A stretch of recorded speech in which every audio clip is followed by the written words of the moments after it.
All right, some ignorant person decided that they were going to put the wrong size lug nut on this 1500 Dodge Ram, and I swear to God, you can take this and you can step on it, you can see where it's bent, and that's typically not good.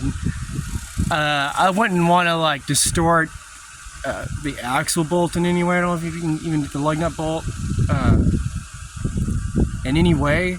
So, and then I was like, man, maybe grease or some sort of penetrating oil. Like, it's really kind of simple, guys. If you've taken calculus, and you don't even have to know that, when you apply force to any lever, the same amount of force to a longer lever, you're going to put more work on the system, right? So if any of you have had that math course and you know that, well, this is the common sense application of it.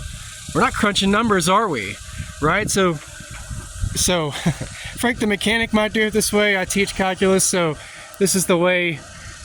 I was like, wait a minute, I'm sitting here probably going to damage my bolt, but then I thought, hey man, wait, work equals F.dr. So let me show you how this works. So that means that if I have a longer radius arm, that's what the dr is, right? The higher the chance, the more work I'm going to put in the system, the more energy that's going to be put on the spin on that bolt. So let's go ahead and let's do that. Let's see if it works. Something's moving, right? Might need a shorter arm now because actually move.